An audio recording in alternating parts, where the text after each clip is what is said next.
wabarakatuh.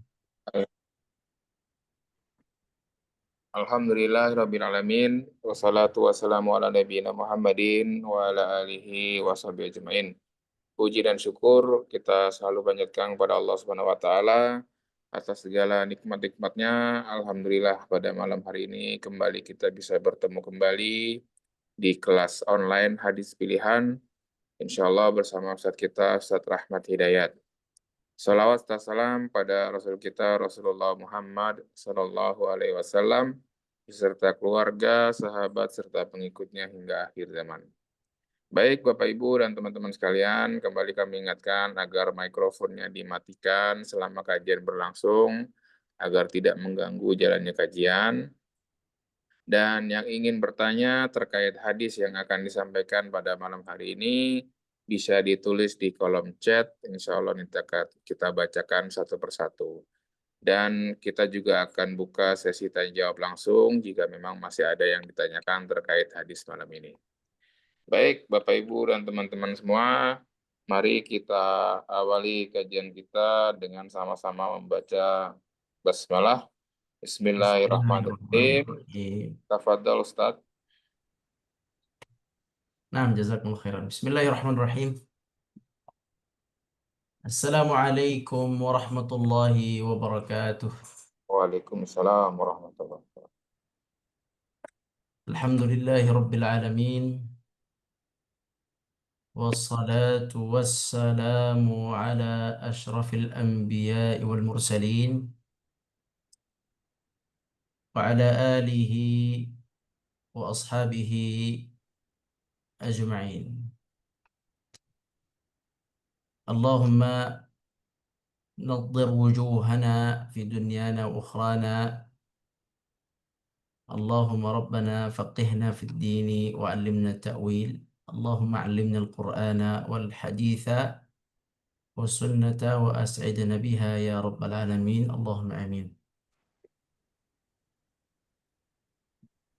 Alhamdulillah, kaum muslimin yang dirahmati Allah, para peserta kajian hadis yang dirahmati Allah Subhanahu wa taala, para pengurus Masjid Al-Ikhwan yang dirahmati Allah Subhanahu wa taala, para pengurus Yayasan Al-Ikhwan Meruya yang dirahmati Allah Subhanahu wa taala, dan para tim Al-Hijaz yang membantu program ini di balik layar juga yang dirahmati Allah Subhanahu wa taala, dan seluruh yang hadir semuanya yang dirahmati Allah Subhanahu wa taala. Semoga Allah Subhanahu wa taala menjadikan wajah kita wajah yang ceria dengan mempelajari hadis ini. Wajah yang ceria yakni wajah yang berbahagia di dunia dan di akhirat. Allahumma amin ya rabbal alamin. Semoga kita dijauhkan dari kesulitan, dari kebingungan, dari kekhawatiran, dari ketakutan, dari kegelisahan, dari kesesatan, dari kezaliman. Semoga kita dijauhkan semua dari semua yang buruk-buruk dengan keberkahan mempelajari Al-Quran dan hadis. Karena memahami Al-Quran dan hadis dengan pemahaman yang baik, insya Allah akan menjaga kita dari perkara-perkara yang buruk dan sifat-sifat buruk. Makanya kita berdoa semoga kita ini diberikan kebahagiaan oleh Allah dengan menuntut ilmu Al-Quran dan ilmu hadis, sehingga kita jadi mengerti dan faham satu persatu tentang hakikat kehidupan ini, tentang bagaimana cara menjalani kehidupan yang pelik ini. Dengan Al-Quran yang kita pelajari, dengan hadis yang kita pelajari, kita dapat pemahaman-pemahaman, tata cara, keyakinan-keyakinan yang menjadi modal kita untuk menjalani hidup ini. Nah, modal-modal seperti ini penting.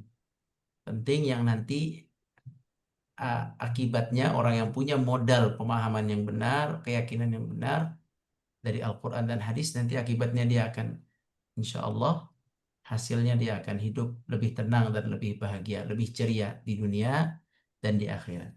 Semoga kita termasuk orang-orang yang berseri bahagia di dunia dan di akhirat dengan Al-Quran dan hadis. Amin ya Rabbal Alamin. Salawat dan salam kita sampaikan kepada Nabi kita, Nabi besar Muhammad sallallahu alaihi wasallam, serta keluarga dan para sahabat dan seluruh umat yang mengikuti jejak langkah beliau sallallahu alaihi wasallam. Kaum muslimin yang dirahmati Allah, tema kita hari ini adalah mengenai mencari rizki yang halal, walaupun berat, ya, mencari rizki yang halal walaupun berat. Baik, mari kita baca hadisnya, hadis ke-55. Bismillahirrahmanirrahim. An Abi Hurairah radhiyallahu anhu yaqul qala Rasulullah sallallahu alaihi wasallam لأن يحتزم أحدكم حزمة من حطب فيحملها على ظهره فيبيعها خير له من أن يسأل رجلا يعطيه أو يمنعه. Sahih Muslim. Artinya dari Abu Hurairah radhiyallahu anhu, ia berkata, Rasulullah sallallahu alaihi wasallam bersabda, salah seorang dari kalian mengikat satu ikatan kayu bakar, lalu memikulnya di atas punggungnya, kemudian ia menjualnya. Sungguh itu lebih baik baginya daripada harus meminta-minta kepada orang lain, baik orang itu memberi atau menolaknya. Baik, hadis ini kalau kita baca sangat jelas sekali pesannya. Kita akan fahami satu potongan ya. Bismillahirrahmanirrahim. Nabi Shallallahu Alaihi Wasallam beliau berfirman, kisahnya, maaf, beliau bersabda, tapi sebelum beliau bersabda kita lihat kisahnya dulu. Jadi kisahnya adalah ada seorang laki-laki yang kokoh, yang badannya kuat, ya, kokoh dan kuat, masih bisa bekerja begitu, masih bisa melakukan sesuatu, tetapi tidak melakukan sesuatu, tidak bekerja, ya, bahkan meminta. Maka Rasulullah Shallallahu Alaihi Wasallam berpesan, ini pesan Nabi Shallallahu Alaihi Wasallam. Apa kata Nabi Shallallahu Alaihi Wasallam pada orang yang meminta? Kata Nabi, yakni kalian atau kamu mengikat satu kayu bakar, mengikat satu ikatan kayu bakar. Baik, apa itu kayu bakar? Kayu bakar adalah kayu yang diambil dari hutan atau dari perkebunan yang sudah tidak lagi subur atau sudah tidak lagi digunakan pohon-pohonnya. Jadi batang pohon yang ada di hutan atau di kebun yang sudah tidak ada manfaatnya atau tidak ada buahnya, hanya pohon-pohon biasa, itu pohon itu ditebang atau rantingnya ditebang. Nah, menebang ranting, menebang pohon ini bukan pekerjaan yang ringan. Ini adalah pekerjaan yang berat. Ya, jadi Nabi SAW mengatakan, yakni kalian mengikat satu ikatan kayu bakar. Yakni maksudnya kalian mengambil parang atau mengambil golok yang tajam. Kemudian kalian pergi ke hutan atau kebun dan kalian potong kayu-kayu yang bisa dimanfaatkan untuk menjadi kayu bakar.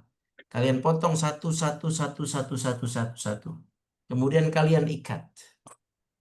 Ya, kalau dilihat di sini, ini pekerjaan berat. Ya, memotong kayu, kemudian mengukur dengan ukuran yang sama untuk dijadikan kayu bakar. Setiap kayu ukurannya 50 cm misalnya sampai 60 cm. Dia harus ratakan, dibikin semua sampai rata kurang lebih, baru kemudian dia mengikatnya. Ini pekerjaan yang berat,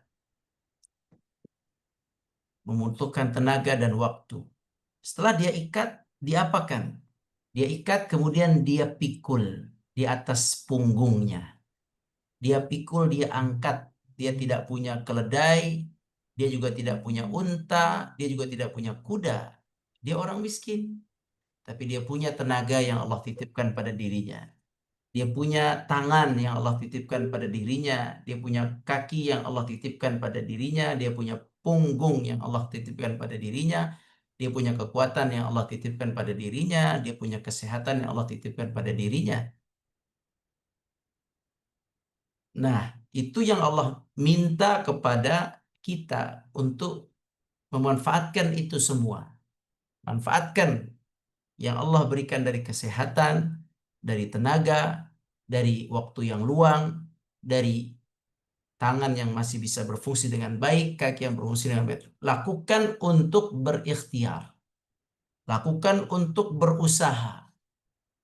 Walaupun usaha itu berat, kalian berproses berat dari mulai menebang pohonnya, memotong-motong kayunya, mengikat kayunya, kemudian memikul di punggung.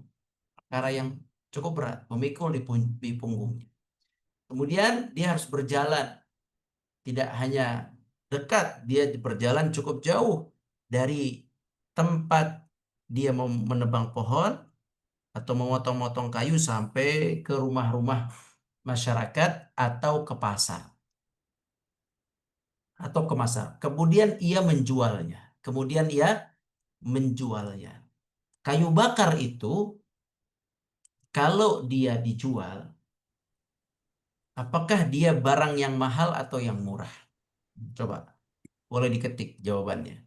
Kayu bakar itu adalah barang yang mahal atau barang yang murah kalau dia dijual di pasar. Jualan kayu dari kebun, potong-potong, taruh situ kayu bakar. Apakah dia murah atau dia mahal? Kayu bakar itu identik murah. Karena kenapa? Karena semua orang bisa mengambilnya dengan mudah. Ya, jadi sebenarnya yang dia lakukan itu sebenarnya bisa dikatakan sangat rendah nilainya, ya. Tetapi Rasulullah SAW mengajarkan lakukan itu, dan itu lebih baik kalian berupaya berat dan kecil nilainya itu lebih baik, begitu. Nabi ingin menyampaikan itu.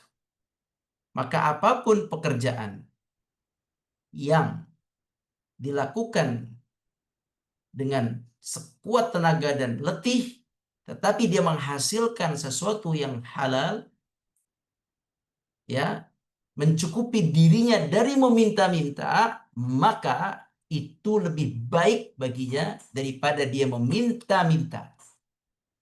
Lebih baik darinya daripada dia menjadi orang yang tangan di bawah. Begitu. Lebih baik dia berusaha. Tak apa-apa dia siang dan malam dia letih. Siang dan malam dia harus berkeringat.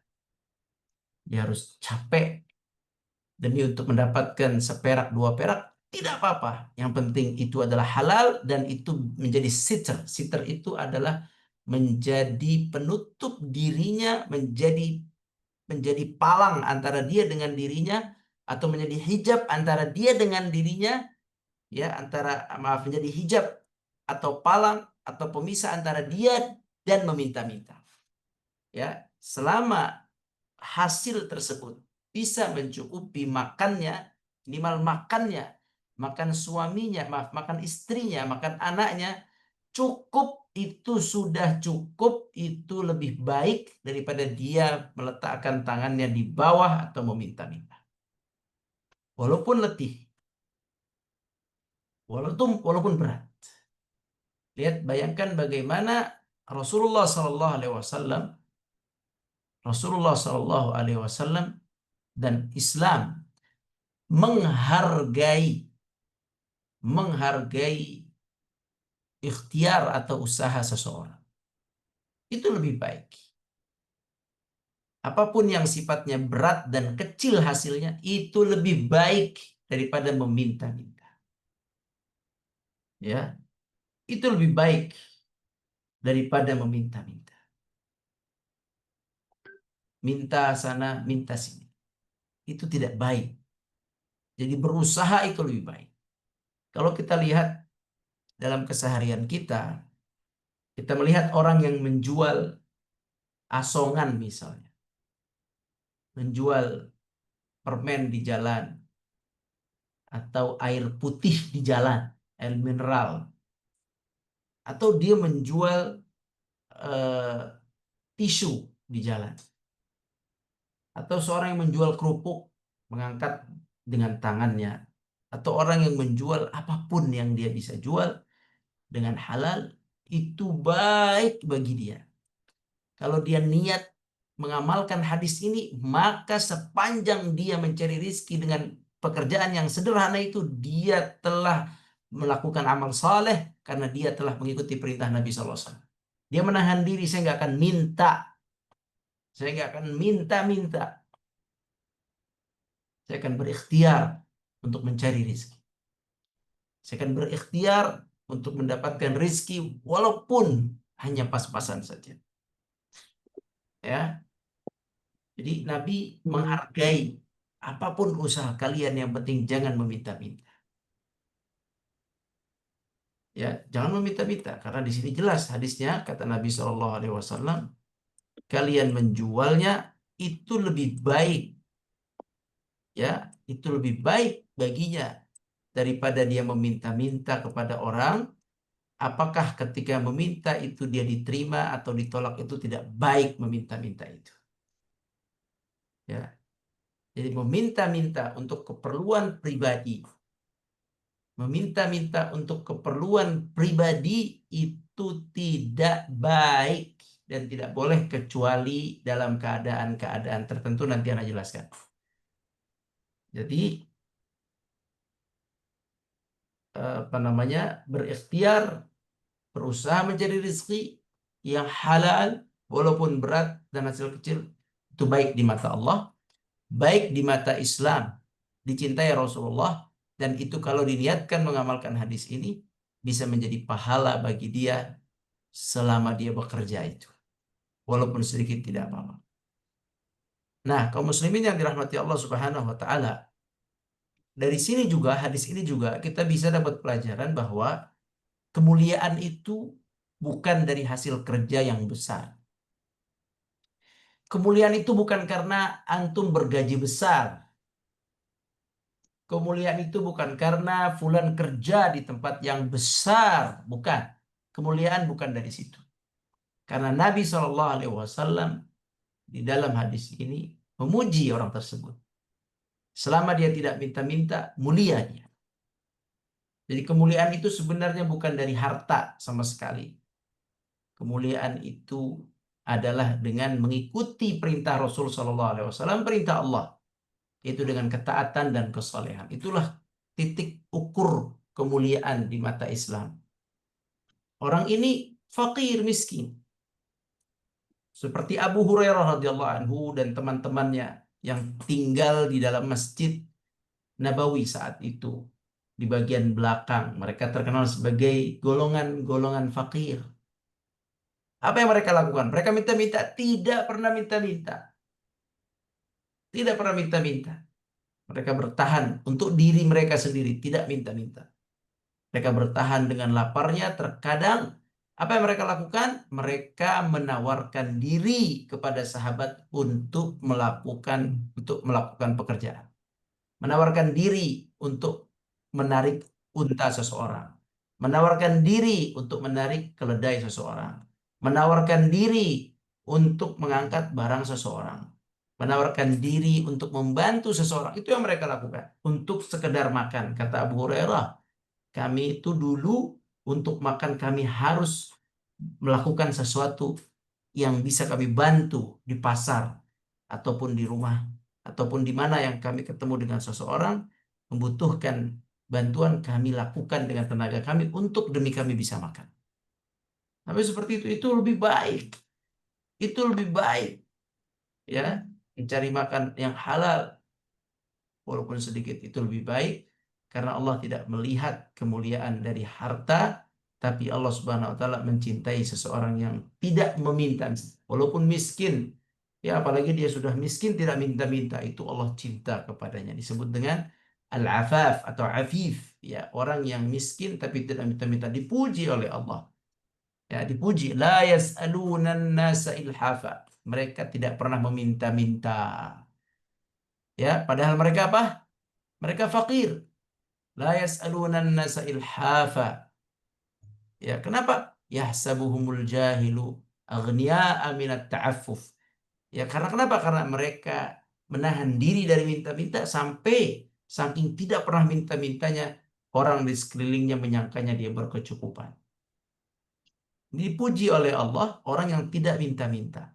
Dipuji oleh Allah orang yang berikhtiar walaupun rendah ikhtiarnya. Makanya kita kalau bertemu dengan mereka, tolong kasihani mereka. Ya, tolong kasihani mereka, tolong kita empati terhadap mereka. Mereka sedang mencari yang halal. Maka jangan pelit dengan mereka ketika kita berjual beli dengan mereka. Mereka sedang mencari yang halal di pinggir jalan, di tempat-tempat tertentu yang kita tahu bagaimana mereka mengumpulkan 500 perak, mengumpulkan 1000 perak, mengumpulkan 2000 perak, dikumpulkan, dan kita tahu hasilnya itu hanya cukup untuk mereka makan dan mungkin istri dan anaknya saja. Terkadang mereka tidak punya rumah, mereka entah tinggal di mana. Jadi kita menghargai setelah mendengar hadis ini, tolong menghargai apabila melihat mereka itu mencari rezeki dengan sederhana, hargai mereka, dibantu. Yang satu dengan menjadi Gojek online, satu berdagang asongan, satu berdagang gerobak, subhanallah, yang satu membersihkan taman orang, yang satu membersihkan masjid, yang satu membersihkan rumah ART, atau mungkin ada lagi yang lebih rendah dari itu. Ya, yang satu eh, apapun yang penting halal dan tidak melanggar hukum Islam. Kalau yang melanggar ya nggak perlu. Tapi ini yang halal karena kayu bakar dalam hadis ini sesuatu yang tidak ada nilainya sebenarnya. Tapi dia berusaha. Dicoba untuk tawarin orang, tolong kayu bakar saya dibeli kayu bakar.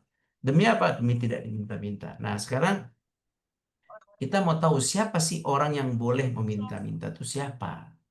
Ya, biar kita tidak salah. Siapa orang yang boleh minta-minta? Ya, kata Nabi Shallallahu Alaihi Wasallam, orang yang boleh minta-minta itu punya syarat tiga. Kalau tiga syarat ini terpenuhi, boleh minta. Kalau enggak boleh. Ya, ada tiga syarat. Makanya apabila kita melihat ada orang-orang yang datang meminta ke masjid, ongkos pulang dan ini dan itu, meminta untuk makan siang ini dan itu, datang ke masjid atau datang ke rumah, dan kita lihat dia orang yang kokoh badannya. Ya, kadang ada yang bawa kertas saya mualaf dan ini dan itu.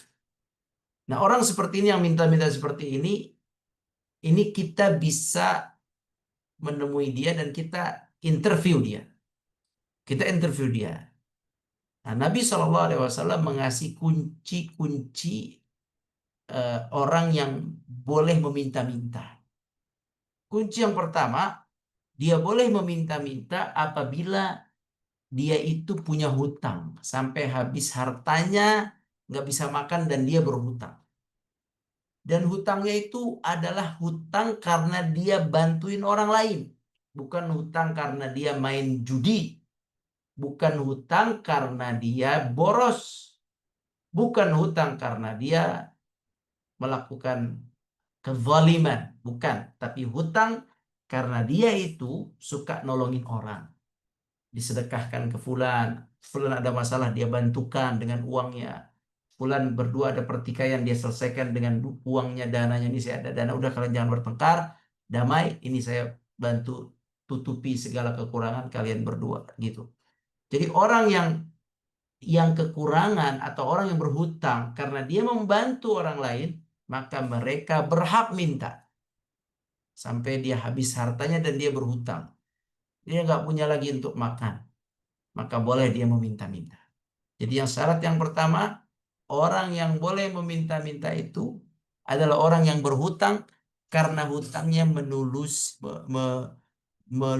karena apa? Hutangnya itu menolong orang lain. Ya, karena dia berhutang itu karena dia membantu orang lain yang ada perselisihan atau orang lain yang punya hutang atau ada orang lain yang bermasalahan masalah keuangan, dia bantu dan dia sampai akhirnya habis, sampai dia minjem-minjem ke tempat lain untuk bantu orang. Mereka ini boleh untuk minta bantuan untuk pribadi dia. Ya, kata Nabi SAW seperti itu. Ya, rajulun tahammal hamalah, itu tadi, seseorang yang berhutang sebab membantu orang lain. Baik, orang seperti itu adalah boleh dibantu. Jadi kalau ada orang minta-minta, kita lihat dia kokoh, badannya sempurna, tangannya sempurna, tidak ada cacatnya, kilat kokoh, kita boleh tanya sama dia, apakah Anda punya hutang? Oh, saya punya hutang. Karena apa Anda berhutang? Apakah Anda pernah membantu orang lain, memecahkan masalahnya sehingga Anda keluarkan harta Anda? Apakah Anda pernah membayarkan hutang orang lain? Kita pelajari. Jadi hutang Anda kenapa? Oh, hutang saya karena saya butuh makan, saya butuh ini karena saya nggak bayar kontrakan, itu beda lagi, bukan itu. Itu nanti dulu, ya. Jadi yang pertama hutang yang berkaitan dengan dia melerai orang lain dengan dananya, dengan uang yang dia punya. Yang kedua, kata Nabi Shallallahu Alaihi Wasallam, orang yang boleh minta-minta itu adalah orang yang hartanya itu terkena musibah. Hartanya terkena musibah. Bagaimana hartanya kena musibah? Karena ada musibah bencana alam, misalnya. Atau ada musibah pencurian, misalnya. Pencurian besar-besaran. Sehingga harta yang dia punya itu benar-benar habis. Ya, rumahnya hancur kena gempa bumi, hartanya tertimbun, sehingga sisa badannya saja hilang, hartanya tidak punya apa-apa, dia boleh minta. Ya, itu pun harus dilihat oleh orang banyak. Minimal 3 orang menyaksikan keadaan itu. Oh benar, dia punya rumah, nauzubillah min dzalik, rumahnya tertimbun, hilang, habis hartanya semua ini. Kayak Qarun, sisa dia seorang, badannya sisa. Habis semua, tidak ada di bank, semua tidak ada, benar-benar gak punya uang. Dan disaksikan oleh minimal 3 orang benar, atau apalagi kalau disaksikan sekampung benar, maka orang seperti ini boleh minta-minta. Pun minta-mintanya adalah sebatas untuk kebutuhan perutnya saja. Ya, untuk kebutuhan dia makan dan keluarganya saja. Ya, untuk kebutuhan bulan pokok lah, untuk dia makan. Oke, boleh ditambah untuk dia mengontrak, untuk dia tinggal. Udah itu saja di tempat yang sederhana. Ya, kalau dia punya anak, boleh dia minta untuk makan anaknya. Kalau punya istri, untuk istrinya. Cukup hanya satu waktu dia terpenuhi, cukup. Dan nggak boleh berterus-terusan. Mungkin hari ini dia masih perlu bantuan, dia minta boleh. Besok masih boleh. Besok masih boleh. Tapi jangan berterusan. Itu tidak boleh. Ketika keadaan sudah memungkinkan dia untuk mencari rezeki kembali, mencari nafkah kembali, maka dia harus mencari nafkah kembali dan nggak boleh minta-minta. Nggak boleh minta-minta ya. Jadi minta-minta yang kedua dibolehkan jika hartanya benar-benar habis dan hilang, disaksikan oleh orang benar, ya, habis dan hilang, dia boleh minta. Seluruh hartanya habis dan hilang, dia boleh minta. Sampai yang di bank juga habis, itu dia boleh minta. Ya, dengan saksi benar bahwa hartanya telah habis. Isi kendaraan juga Yang diperhatikan. ketiga, yang ketiga, yang dibolehkan minta-minta adalah orang-orang yang fakir. Orang yang fakir. Jadi memang dia miskin. Memang dia tidak punya apa-apa. Ya benar-benar fakir. Dia sudah bekerja tapi kekurangan. Dia kerja hanya bisa cukup makan untuk dirinya, tidak bisa untuk anaknya dan keluarganya. Dia kerja hanya bisa untuk bayar kontrakan, tidak bisa untuk makan, kecuali untuk makan sehari sekali saja. Jadi memang dia udah bekerja, tapi dia cuma dapat penghasilan yang sangat kecil. Ya, ini orang seperti ini dia boleh minta, tapi mintanya pun hanya sedikit. Dia hanya boleh minta untuk makan dirinya. Misalnya dia bilang saya punya anak tiga, istri saya dan tiga anak. Berarti kami berempat, sama saya berlima. Saya cari rezeki yang halal. Saya nggak mau minta-minta. Tapi setelah saya ikhtiar usaha cari rezeki, saya cuma bisa memberikan makan buat anak saya yang tiga. Istri saya dan saya tidak bisa makan. Tolong bantu saya. Orang seperti ini yang memang udah usaha dan tidak dapat rezeki, qadarullah, dia boleh minta. Itu pun ketika dia minta, dia harus menghadirkan tiga saksi. Harus diakui oleh tetangganya bahwa benar dia adalah fakir miskin. Benar dia bekerja, pekerjaannya hanya seorang tukang sol pakuk misalnya. Pekerjaannya hanya sebagai seorang eh, apa namanya, seorang apa yang miskin, subhanallah, seorang seorang kuli panggul saja. Pekerjaannya memang dia hanya hanya bantuin aja, asisten bekerja di pasar sedikit saja kebersihan, atau dia hanya ini dan itu. Kita tahu memang dia seperti itu, dia anaknya banyak, anaknya empat misalnya. Ya dia harus mengasih makan anaknya, harus makan istrinya, harus bayar kontrakan, sehingga apa penghasilannya? Penghasilannya itu tidak cukup kecuali untuk anak-anaknya saja. Itu pun anaknya sudah tidak bisa sekolah lagi, misalnya. Kalau udah seperti itu, dia berhak minta. Tidak apa-apa dia minta. Ya, dan diakui oleh tiga orang tadi. Kalau ditanya emang benar dia fakir? Iya, begitu keadaannya. Ya, atau dia tidak bisa bekerja karena kurang sehat. Ya, ada dia karena matanya sakit, tidak bisa bekerja. Karena badannya kurus, sudah lemas, tidak bisa bekerja. Dia minta itu nggak apa-apa. Tapi dengan syarat ada tiga orang saksi. Jadi kaum muslimin rahmati Allah, sebenarnya dalam Islam minta itu boleh, tapi ada syaratnya. Syarat yang pertama, dia berhutang dikarenakan membantu kaum muslimin. Syarat yang kedua, dia kena musibah alam, bencana alam yang menyebabkan hartanya habis sampai dia mengungsi. Itu boleh minta. Kemudian yang ketiga yang boleh minta adalah orang yang benar-benar sudah usaha tapi kurang untuk menghidupi keluarganya, dia boleh meminta dengan catatan tiga orang saksi. Kemana dia meminta? Meminta ke tetangganya, meminta ke saudaranya. Itu boleh karena orang tahu kanan kiri bahwa kita tuh bahwa dia itu fakir, boleh. Tapi apabila dia datang ke kampung orang, tinggal dari daerah Jakarta pergi ke Bogor, dari Bogor minta-minta di Jakarta, dari daerah Sumatera minta-minta di Jakarta, dari Sulawesi minta ke Jakarta, dari dari Jawa minta ke Jakarta. Jadi peminta-minta mengatakan saya belum makan siang, saya harus pulang, saya harus ini, saya butuh uang kendaraan. Ini nggak benar begini. Ente kemana? Gak benar. Meminta itu di kampung kita.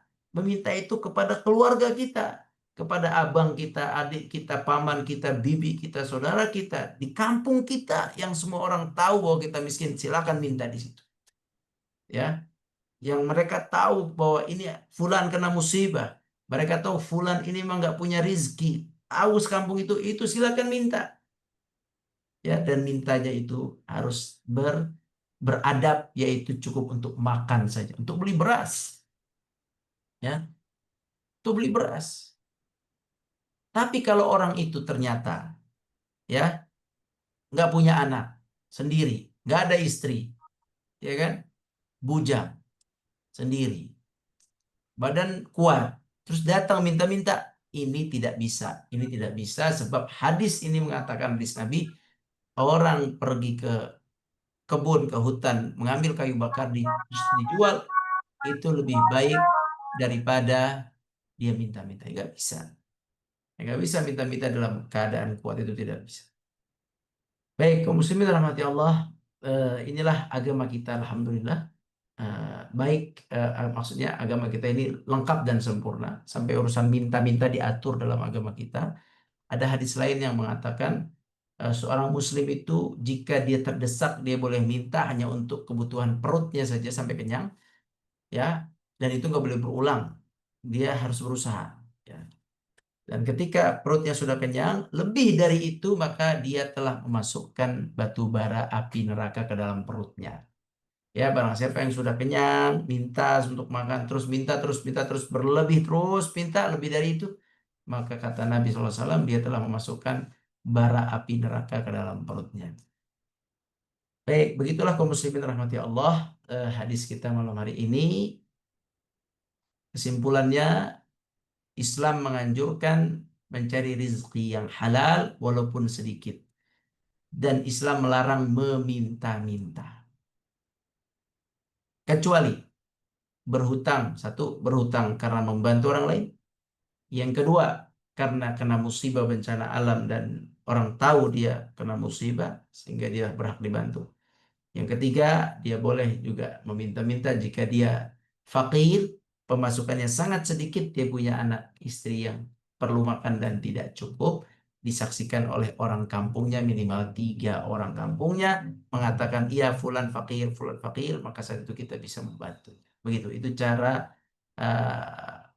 melihat orang yang minta. Boleh nggak kita kasih lihat tadi kategorinya 3. Tapi kalau tidak masuk kategori 3 tadi, badannya kuat, badannya sehat, tidak pernah meminjamkan, tidak pernah membantu orang lain dengan hartanya, tidak juga dia adalah orang yang kena musibah, tidak juga dia fakir, dia sendiri. Orang seperti ini suruh ambil kayu bakar, ente kerja. Jangan dikasih, jangan kebiasaan, tidak baik seperti itu. Nah, wallahu a'lam, barakallahu fikum. Nah, tafadhal. Baik, alhamdulillah jazakallah khairan Ustaz terkait penjelasan hadis malam hari ini. Kita masuk ke sesi tanya jawab. Yang pertama dari kolom chat sudah ada yang masuk. Saya bacakan dulu dari Ibu Aliyah. Izin bertanya Pak Ustadz, apakah tidak boleh meminta ini juga berlaku pada orang tua? Tidak boleh minta kepada anaknya yang sudah berumah tangga? Atau ada batasan ketika orang tua meminta kepada anaknya, terutama anak perempuan yang sudah menikah? Nah, masalah eh, orang tua ke anak, kaidahnya sudah pernah kita pelajari di hadis ke-22 ya, bahwa bapak itu boleh mengambil harta anaknya sesuai kebutuhannya, seperlunya, bukan mencuri harta anaknya, bukan. Mau buat makan, buat kesehatan, buat ongkos berangkat, bapak mau pergi apa gitu, boleh. Kenapa? Karena kata Nabi Shallallahu Alaihi Wasallam, anta wa maluka li abik. Kamu dan hartamu milik ayahmu. Kamu, Anda, dan harta Anda milik ayah Anda. Ana dan harta Ana milik ayah Anda. Jadi kalau orang tua, ayah, khususnya ayah, dan boleh juga ibu, tidak apa-apa, sama ayah dan ibu, mereka berhak atau boleh meminta kepada anaknya sesuai kebutuhannya. Tidak boleh meminta yang berlebihan juga. Beliin mak mobil, beliin bapak mobil, beliin bapak rumah, mak rumah satu, bapak rumah satu. Ini tidak benar seperti itu. Meminta sesuai kebutuhan. Nah, dibolehkan kalau orang tua, wallahu alam. Baik, selanjutnya dari Ibu Siti Sadia. Bismillah, Van Ustadz izin bertanya. Satu, bagaimana status hukum usaha yang produknya halal tetapi prosesnya mengandung unsur eksploitasi atau kezoliman? Kedua, strategi apa yang dapat diterapkan untuk membuktikan bahwa usaha halal tetap dapat kompetitif dan menguntungkan? Mohon penjelasannya. Yang pertama, bagaimana hukum produk halal tapi caranya zalim? Ya nggak sah, haram. Ada namanya gharar. Barang yang dijual halal kendaraan, tapi caranya gharar. Caranya ada gharar. Gharar itu ada kezaliman, maka ini haram. Barangnya halal tapi caranya judi, maka ini haram. Ya, tidak bisa, cara itu harus sesuai syariah Islam. Kalau caranya salah, maka semua hasilnya salah, hasil keuntungannya salah, dan barangnya jadi haram. Baik, yang kedua, strategi apa untuk usaha halal tapi untung ya? Usaha halal tapi untung, saran ana wallahu a'lam, jauhi semua larangan-larangan Allah, jauhi riba, jauhi gharar, jauhi tipu menipu, jauhi gharar-gharar itu menyembunyikan ketidakjelasan dalam akad ya. Jauhi riba, jauhi gharar, merugikan merugikan satu pihak, jauhi zalim, jauhi jauhi juga apa namanya? Judi, jauhi semua yang menjadi penghambat jadi penghambat keberkahan ya. Semua penghambat keberkahan jauhi. Hak-hak orang lain dibayar, hutang dibayar gitu. Dijauhi semua yang menjadi penghalang keberkahan. Terus semua yang mendatangkan keberkahan dilakukan. Ya, dengan apa? Berjualan dengan berjualan dengan harga yang baik, dengan jujur, berjualan dengan hati yang lapang. Kalau ada barang yang rusak dilaporkan, terima kembali. Orang mengembalikan, terima, nggak apa-apa, saya ambil lagi. Nih, ganti yang bagus, nggak apa-apa. Ini memang rusak cacat nanti, itu tanggung jawab saya. Lakukan semua yang mendatangkan keberkahan ke dalam perniagaan dan jauhi semua yang mendatangkan keburukan dan kehancuran dalam perdagangan. Itu ada kaidahnya dalam bab niaga, dalam bab tijarah, jual beli dalam Islam. Ada hal-hal yang mendatangkan keberkahan, ada hal yang mendatangkan keburukan. Dijaga itu dengan baik. Semoga Allah jauhkan kita dari segala keburukan. Namun Allah alam. Baik, selanjutnya dari Ibu Haliza. Izin bertanya, Ustadz, kalau kita share untuk sedekah kepada anak-anak santri yang kita ajarkan di rumah tahfiz kita untuk memenuhi kebutuhan santri kami, apakah boleh? Sedangkan dari pekerjaan yang kami ikhtiarkan tidak cukup untuk memenuhi kebutuhan makan dan sekolah mereka. Maksudnya, kita sedekah kepada santri. Mungkin ngajak orang lain untuk sedekah kepada santri-santri yang dibina, Ustaz. Ya, terus Ya, apakah mungkin kategorinya meminta itu kan, apakah diperbolehkan atau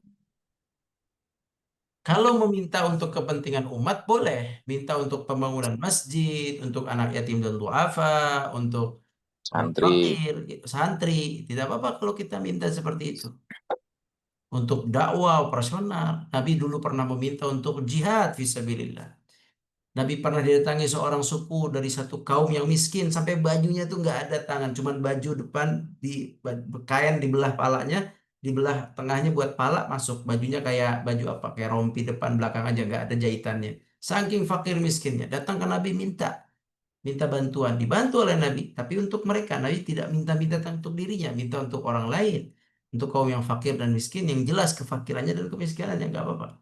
Jadi meminta untuk kebutuhan orang lain, untuk kebutuhan dakwah, untuk kebutuhan anak-anak yatim duafa dan seterusnya itu tidak masalah ya. Nah, Allah alam.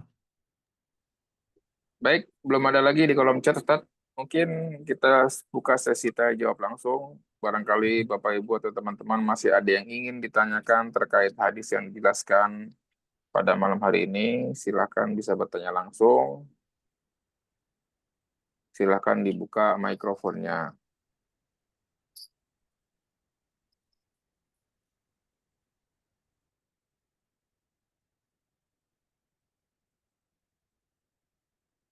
Jadi gini, jadi ada kelebihan orang yang menyalurkan sedekah ya.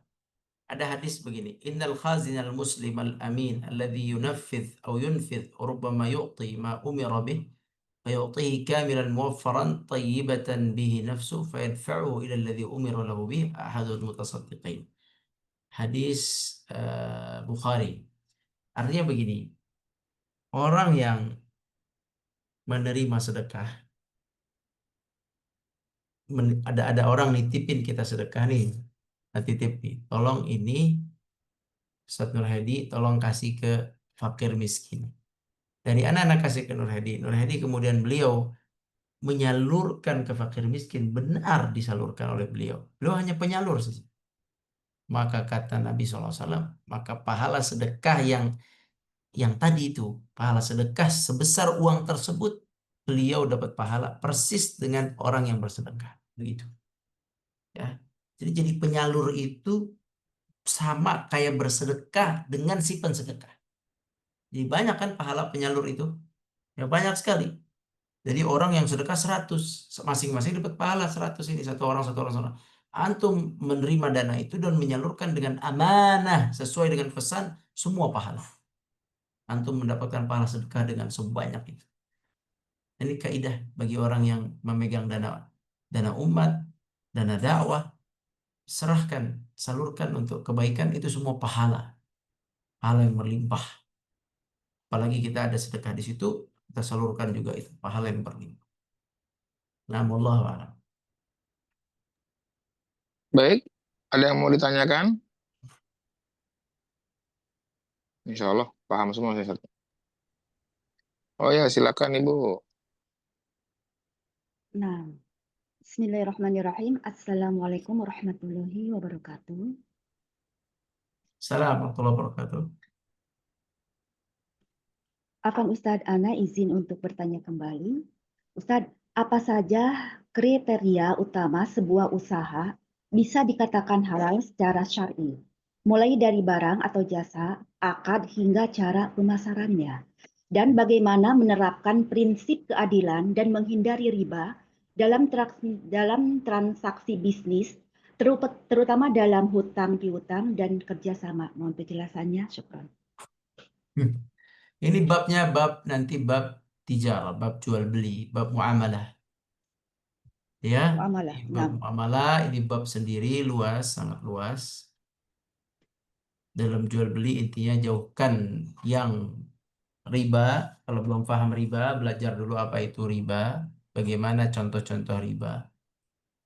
Terus jauhkan gharar, tadi sudah Anda jelaskan apa itu gharar. Kalau belum paham gharar, belajar lagi apa itu gharar, contoh-contoh gharar. Kalau mau simple, konsultasikan kepada yang mengerti. Anda mau dagang begini, begini, begini, halal atau tidak, boleh atau tidak. Nah, itu paling simpel. Karena mau belajar panjang urusan belajar. Anda pun kalau tidak paham, terkadang Anda nanya aja simpel. Nanya, Syekh, ini gimana Syekh? Dah, dijawab sama beliau sudah. Karena ini banyak sekali pertanyaannya tentang itu. Yang jelas, kasusnya aja yang jelas. Kalau kasus ini, gini gimana? Halal nggak? Ini boleh nggak? Per kasus saja. Karena kalau pertanyaan tadi, pertanyaannya itu harus belajar satu persatu dulu. Luas pertanyaan itu.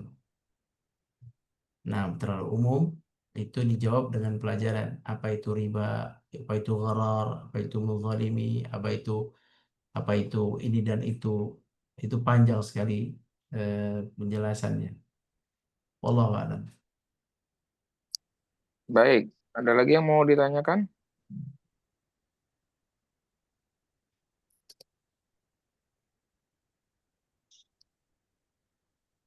Afan Ustadz, bisa nambah lagi nggak pertanyaan? Satu lagi. Nah, nah, Boleh? Ya, boleh. tamam. Ustadz, apa etika yang diajarkan Islam dalam menagih hutang, sebaiknya dengan kirim WA ataukah menagih dengan secara langsung kepada orangnya? Sama saja. Sama saja. Oh, Masya Allah. Poinnya adalah pesannya sampai. Oh, 6.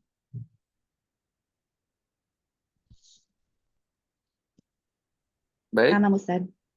Ya, syukran. Assalamualaikum warahmatullahi wabarakatuh. Sama-sama. Assalamualaikum. Ini di baik. chat ada yang tanya ya ini. Oke, ada yang masuk di kolom chat dari Kesi. Izin bertanya Ustadz, sering kita temui aktivitas meminta-meminta dijadikan sebagai profesi. Ada yang datang ke rumah-rumah atau bahkan di pinggir jalan. Bagaimana hukum memberinya, Ustadz? Iya, tadi kan kita sudah jelaskan siapa yang berhak meminta-minta. Masih ingat nggak? Ini ya, di kaidah. Kadang kita tuh memang perlu kaidah. Kaidah ini dihafal. Satu, tadi apa tadi? Yang punya Orang hutang, yang punya hutang, berhutang. Berhutang karena bantu orang lain. bantu orang lain. Membantu orang lain. Sampai Dua, berhutang. Coba ada nggak zaman sekarang? Zaman dulu, zaman Nabi banyak. Karena dia membantu saudara-saudaranya, muhajirin, sampai dia berhutang. Itu ada zaman Nabi itu. Nah, yang kedua, hartanya terkena musibah. habis karena musibah, disebabkan musibah. habis. Beda, ada musibah yang tidak habis, ada musibah yang habis. Oh, dicuri berapa? Dicurinya sekian. Masih ada hartanya, itu nggak boleh minta-minta. Habis benar-benar kebakar, tsunami, apalagi terjadi gempa bumi, nol. Dia nggak punya apa-apa, hilang semua. Yang di bank juga nggak ada. Dia tinggal sebatang kara. Boleh dia minta. Silakan minta. Kemudian yang ketiga adalah dia nggak kena musibah, dia punya kerjaan tapi nggak cukup, fakir namanya, fakir, fakir atau kekurangan, kekurangan dari dari penghasilannya. Nah, orang seperti ini boleh. Ada syaratnya, syaratnya ada 3 orang saksi akan kefakirannya. Nah ini syarat. Terus ketiga kelompok di atas ya hanya boleh meminta sesuai kebutuhan pokok saja dan tidak boleh lebih. Sekarang, ayo, nah itu anak kirim di chat. Sekarang kita lihat, masuk nggak orang yang minta-minta pinggir jalan kategori ini? Masuk nggak? Nggak masuk. Nggak masuk. Yang ketok-ketok rumah, masuk nggak kategori ini? Nggak masuk. Nggak masuk. Ya, apalagi dia ketemu seminggu depan ketemu lagi, besok ketemu lagi, apa-apaan ini, ya kan? Itu nggak bisa. Apalagi hadis kita ini sekarang sedang berbicara ente pergi ambil kayu bakar begitu, nggak bisa. Ya kecuali dia mungkin cacat lah, oke lah kalau cacat kelihatan benar-benar cacat itu mungkin dia nggak bisa apa-apa, oke gitu. Itu pun sebenarnya dia hanya boleh minta sebatas seadanya, bisa. Nggak boleh dari pagi di situ minta-minta besok. Yang tidak boleh adalah tadi itu, udah dia dapat malah dia lebihkan lagi untuk kebutuhan yang lain, itu tidak boleh berlebihan. Jadi tetap kalau melihat dari syarat-syarat ini dan lihat tadi hadis kita tadi, maka orang yang minta-minta di pinggir jalan dan ke rumah-rumah itu sama sekali tidak berhak untuk dibantu sebenarnya. Ya, minta maaf aja. Apalagi menjadikan profesi, tapi ya. Apalagi menjadikan profesi. Sama yang ke masjid-masjid, ke Iya. rumah-rumah, minta uang dong buat ongkos pulang. Itu Anda siapa gitu? Anda kenapa di sini nggak di kampung Anda mana gitu? Kenapa ke sini gitu? Nggak boleh. Mana saksinya 3 orang? Begitu ya. Ya begitulah. Anda sering menghadapi itu di masjid-masjid, di masjid manapun. Kadang datang, aku malas. Biasanya anak keluarin tiga syarat ini. Ente sini-sini, anak ajak ngobrol dulu. Punya orang nggak jadi saksi, ente 3 orang jadi saksi. Nggak ada, ngapain ente ke sini kalau nggak ada? Gitu. Ntar dia yuk, pulang biasanya. Gitu. Dia apa gimana ya? Melas begitu, merasa tidak di tidak dibantu begitu. Dalam apa? Bukan nggak mau bantu. Anda tidak masuk kriteria yang Nabi suruh kita bantu. Kalau masuk kriteria mah beneran lah kita bantu. Anak punya tetangga sakit, sakit, sakit, sakit. Istrinya hanya dia satpam sakit, udah sampai kurus nggak bisa kerja. Istrinya pembantu rumah tangga. Dia datang saat gini, gini, gini. Udah nggak apa-apa. Kita bantu sebab kita kenal dia. Gitu. Datang lagi besok, nggak apa-apa nih, sekedar buat makan, minta beras nih silakan. Karena kita tahu istrinya kerja sebagai ibu rumah tangga hanya untuk buat kontrakan sekolahin anak. Dia nggak punya apa-apa. Ya itu kan kita kenal tetangga kita, gitu. Tetapi kalau orang lain dia kemana dia, gitu. Begitu ya. Jadi ini kaidah, ada kaidah dalam minta meminta boleh, tapi ada kaidahnya. Kalau nggak masuk kaidah itu, kriteria itu maka jangan ragu, tolak aja. Nah, Allah kan. Baik, alhamdulillah. Saya rasa cukup, Ustaz ya. Iya, jelas. Jadi mendingan bantuin masjid. Jelas. Bu, Itu daripada pun setelah kriteria 3 tadi masuk, minta bantuannya ke tetangga atau saudara, Ustaz ya, bukan keluar dari kampung ya. iya, karena 3 saksi itu di kampung itu. Iya. Berarti dia harus memintanya daerah situ dulu. Kalau dia keluar dari kampung, dia harus bawa saksi ya 3-3 ya. Harus tiga-tiganya digatong tiga-tiganya. Mana mau orang gitu loh. Itu 3 saksi di kampung itu menunjukkan dia tuh mintanya di situ. Gitu. Ngapain dia keluar-keluar? Subhanallah. Baik, alhamdulillah. Jazakallah khairan Ustaz Rahmat terkait penjelasan hadis malam ini. Mudah-mudahan kita bisa mengambil pelajaran apa yang telah disampaikan oleh Ustaz. Baik Bapak Ibu dan teman-teman semua, Ya. jazakumullah khairan atas kehadirannya kajian malam ini. Mohon maaf atas segala kekurangannya. Kita akhiri dulu dengan membaca kafaratul majelis. Subhanakallahumma wa bihamdika, asyhadu an la ilaha illa anta, astaghfiruka wa atubu ilaik. Syukran. Insyaallah kita ketemu di Sabtu yang akan datang dengan hadis yang baru. Assalamualaikum warahmatullahi wabarakatuh. Waalaikumsalam warahmatullahi wabarakatuh. Terima kasih, syukran. Pan. Terima kasih Ustaz. Terima kasih.